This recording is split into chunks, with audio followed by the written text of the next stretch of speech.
morning, everybody. Welcome back to my channel. I'm doing something a little different today. It's been a while since I've explored Fukushima, and one of our dear friends, Mayumi-san, is taking us for a little bit of adventure.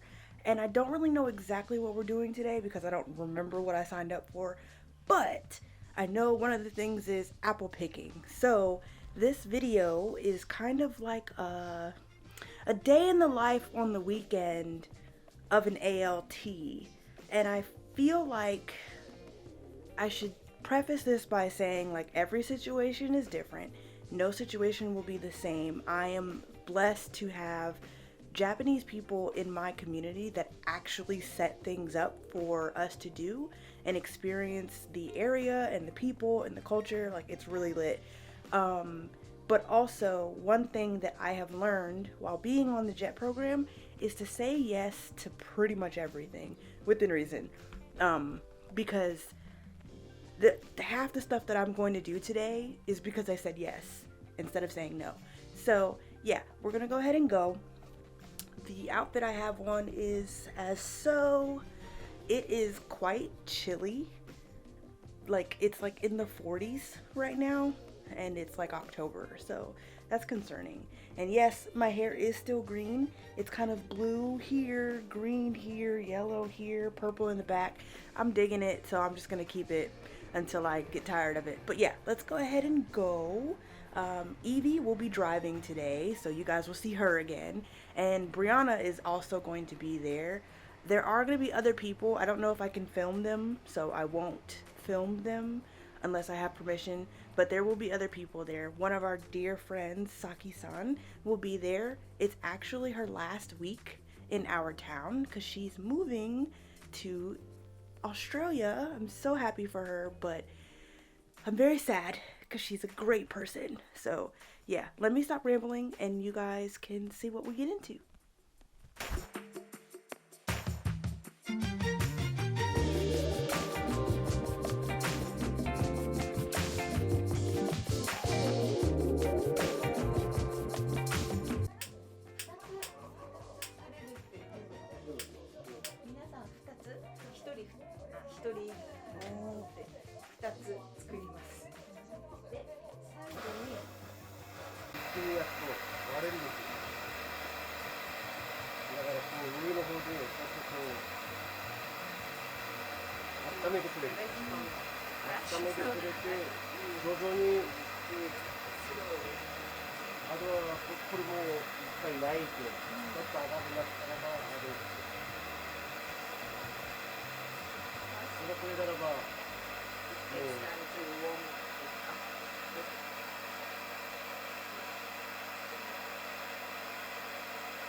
So the first stop on this weekend was to hang out with Mr. Asakura.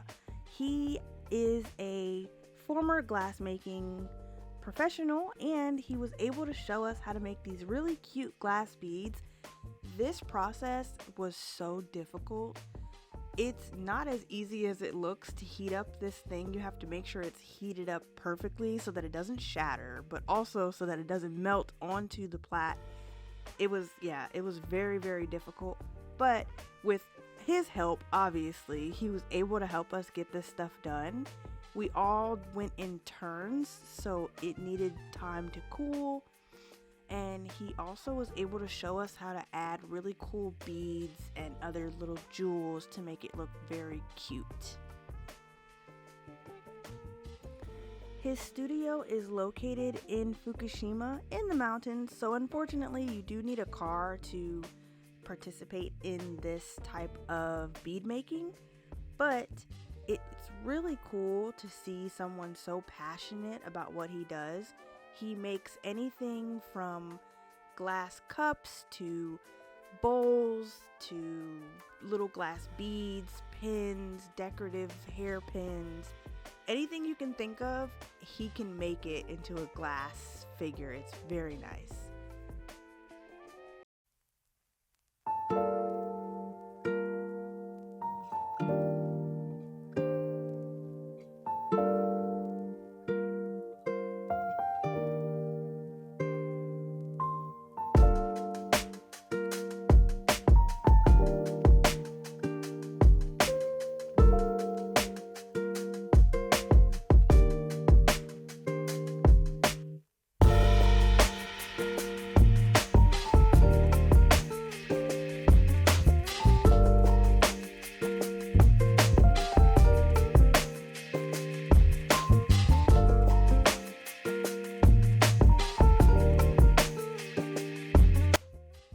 So while we wait for our beads to be ready before we pick them up at the end of the day, we decided to take a trip over to a very, very, very old and sacred tree. So this little tree here, or big tree rather, is 600 years old, and a lot of Japanese people come to this tree to regain energy and realign their peace with the world. And it was really magnificent to see this cedar tree because it's probably one of the oldest in Japan, because it's, like I said, 600 years old.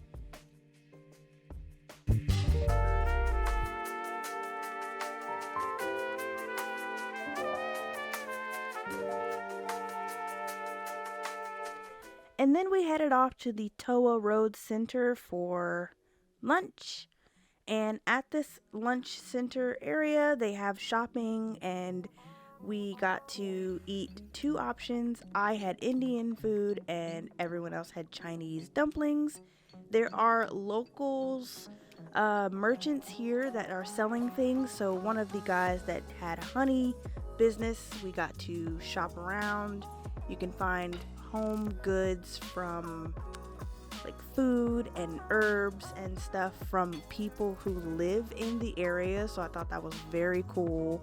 There were lots of nice, very nice people here for us to enjoy, and lots of really interesting figurines.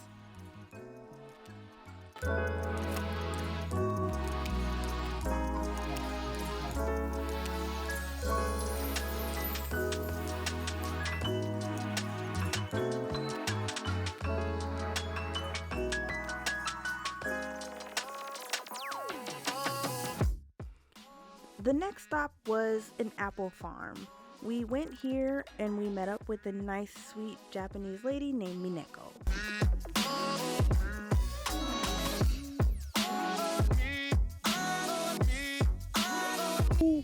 So we've got apple.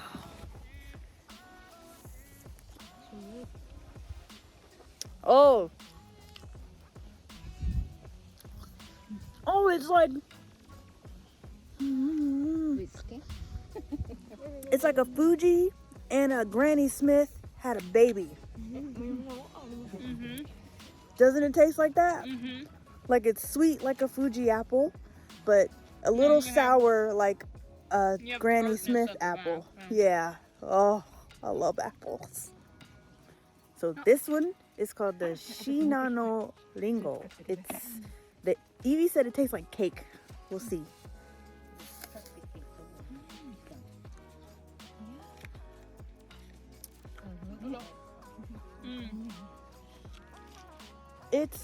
I like this one. It's a little, it's sweet, but it's like subtle. I like the first one first. It's subtle.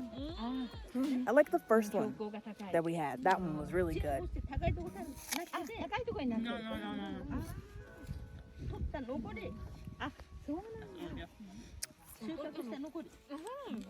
I like the first one. When I tell y'all that I didn't realize there were so many spiders in apple orchards, oh my goodness. But it was really fun to pick apples and like actually like taste. So the trick is that the sweeter apples are going to be all the way at the top because they get the most sun. We also were given so many apples. Like, I have apples for days. I had to give some away. There's so many. And they are massive. And she was so sweet. She actually showed us her operation in her home where she sorts the apples by weight to take them to the market. And she makes her own apple juice. And she's like so sweet. Just as sweet as these apples. She's so nice.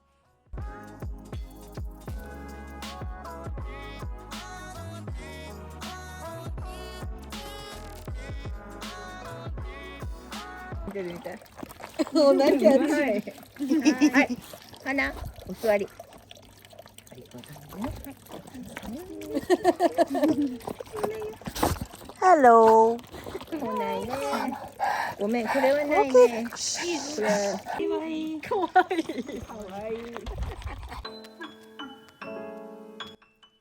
And finally, to end our day with Mayumi-san and Saki, we got to see the beautiful view of Mount Aratara from the other side. And boy, was this a good way to like end the day. It's magical up here.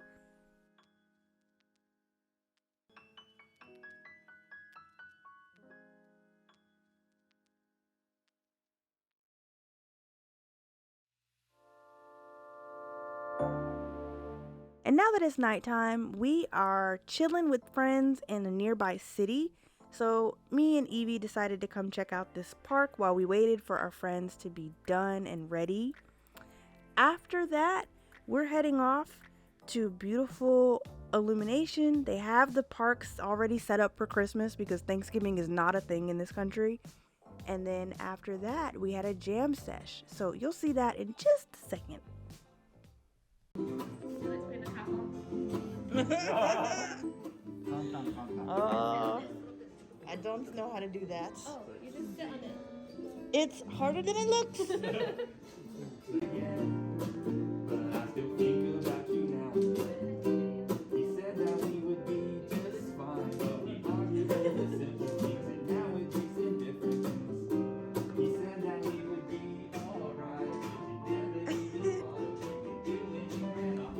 Say how Evie